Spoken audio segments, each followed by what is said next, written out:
Montessori children and parents. It's Miss Nina here. I miss you guys, and I hope you guys are all enjoying your time at home. It was really nice to see some of you on conferences via FaceTime. That was a lot of fun, just seeing your smiling faces. So today I'm going to read a book, and I'm going to do a little science experiment, and then maybe at the end I'll have a little surprise for you, okay? So this book is called Water Can Be.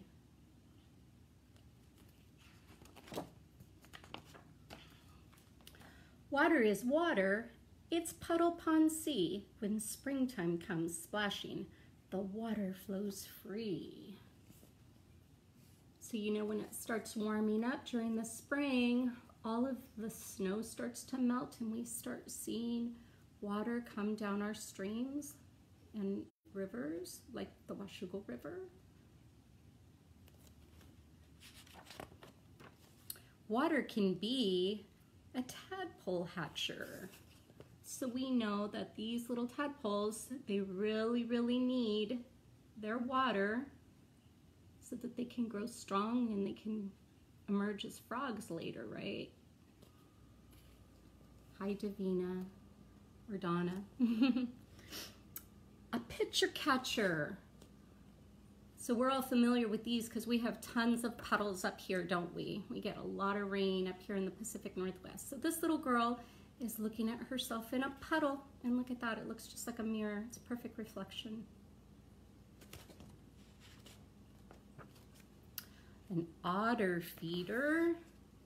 So this little otter caught, it looks like his dinner, and he looks very happy with his big giant fish. He couldn't get his fish if he didn't have water, right? And then we also have downhill speeder. So you can see these mountain tops, and this kind of looks like a waterfall to me, maybe like Multnomah Falls.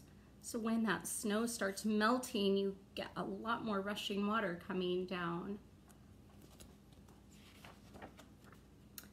A garden soaker. So I wonder if many of you have planted gardens already. And if you do or have, then you will need lots of rain for your flowers and your vegetables to grow, right? Just like Miss Leah, she's enjoying the rain, I'm sure, because her garden is starting to probably do really well. And a valley cloaker.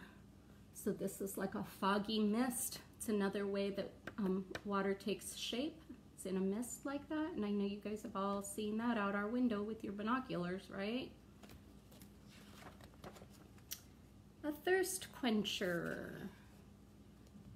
So look at this little deer going down to the pond to get his drink, and every living thing needs water to survive, so it's so very important that we have water.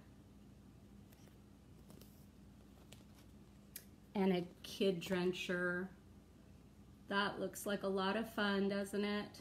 That's something that we can all look forward to when it starts getting really warm, is playing in the sprinklers. And look at the doggies enjoying it too. I know my dog is crazy for water. He's a lab, so he likes to bite at water, and he likes to be sprayed by the hose. We can hardly go out and water anything without him attacking the hose.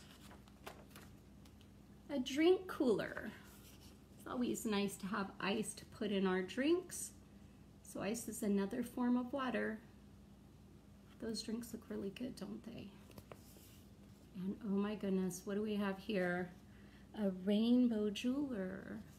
So now during springtime we have lots of sun and lots of rain, and then you know what we get is these gorgeous rainbows.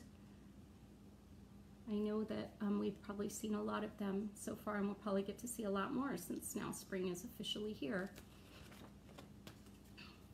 A homemaker.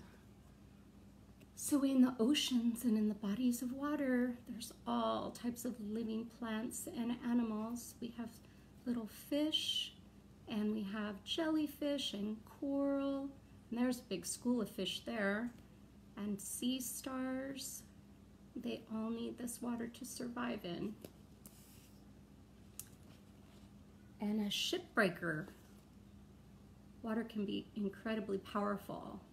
And when I saw this, I'm thinking, I'm glad I'm not on that ship right now. What about you?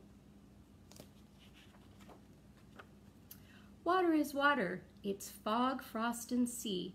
When autumn comes chasing, water can be a cloud fluffer.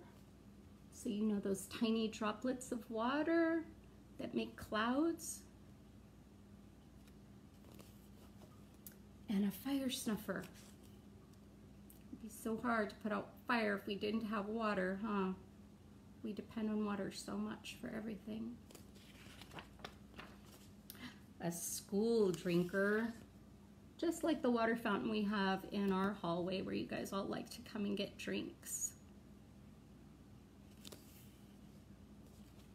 And a bruise shrinker. Oh, we're all familiar with this, aren't we? Look at this poor little child. She got scraped up probably on her playground, and either it's her mommy or her teacher putting ice on there to make that swelling go down. A salmon highway. So we know that the salmon need the water to swim upstream so that they can lay their eggs every year. And a eagle flyway. So some birds use rivers as a map that guide them the direction to go to migrate. It's like a map that they look at in the sky. A storm creator. That looks like quite the blizzard. It's a good time to be inside, right? When you have a storm like that. Or a decorator. Sometimes you get the pretty frost on windows. Do you guys like writing on your windows when there's frost on it? Looks very pretty, so decorative. A woodchuck warmer. So this little woodchuck is hibernating under the ground, and all of the blankets of snow that cover the ground keep him warm and insulated so he can sleep and stay warm. And snowman former. Oh, I know that this is one of your favorite things ever, is to go outside and play in the snow, huh? Even if there's just one little snowflake out there. I like to make snowballs and build snowmen and play with your friends. Looks like a lot of fun. Water is water. It's ice, snow, and sea. Now go and discover what else it can be. And so here are people creating some ice sculptures with big, big blocks of ice. So this man is making a castle, and this man looks like he made a crescent moon, and there's a little bunny statue made out of ice. And look at that one. He made a dragon. That's pretty awesome, isn't it? So much creativity. And I think that is the end of this book. So now I'm going to do a little science experiment, and it kind of has to do with water. So I'm going to have to reposition this, and hopefully I can make it so you guys can all see.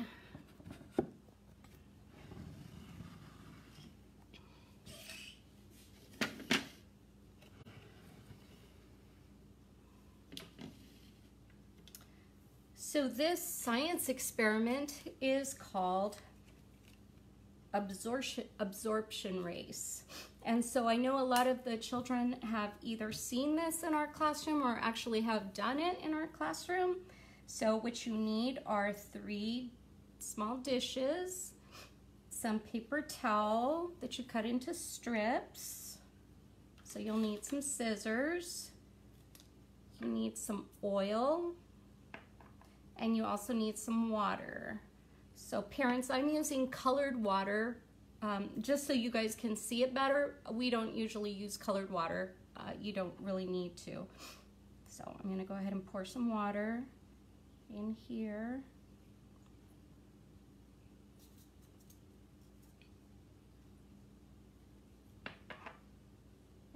gonna put my oil.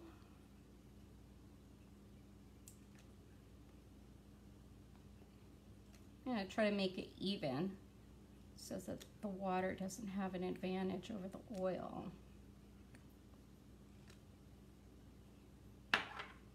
Okay. So we're gonna see which one. I wonder if I should turn this around so you guys can see this way better. Since the water is gonna be racing to get to the butterfly dish. So I'm gonna start it here. I'm gonna put these both down and then put the water in. Oh my goodness, that water moves really quickly. So I'm wondering if you can see how quickly it's moving.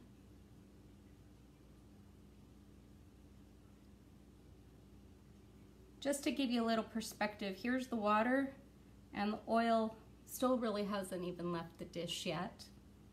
So we're gonna see, it looks like the water is moving really fast. It might end up beating the oil to the dish. What do you think? Oh my goodness, look at, it's here now. Oh, the oil's just barely left the little dish here. Huh, who do you think is gonna win? Yep, there's the oil. It's moving a little closer now. That water, it's getting very, very close.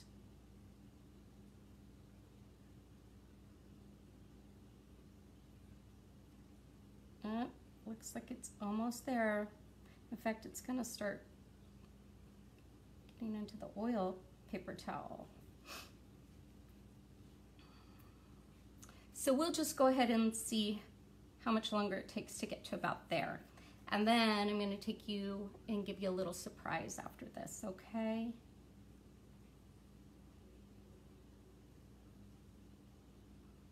Well, it looks like the water has pretty much made it, and the oil is way back here still. So, paper towels absorb liquids, and some liquids are absorbed faster than others. And obviously, water is absorbed really quickly with paper towels. So, yeah, I'm pretty certain it looks like the water's kind of done. So, okay, so now what we're gonna do is I'm gonna take you guys upstairs and we're going to see Millie and Meadow.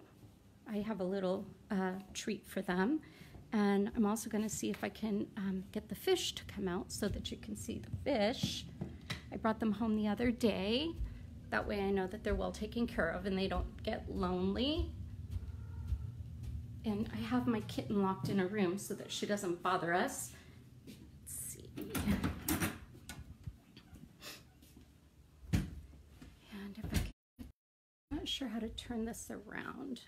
I'm just gonna turn it this way so you guys can see them. Millie and Meadow. Hey girls, come here. Look. Millie, come here, honey.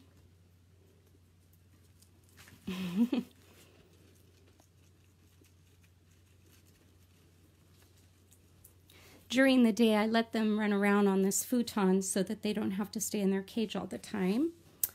And then look who's here. Can you guys see him? There he is, Blueberry Finn. I'll give him a little bit of food.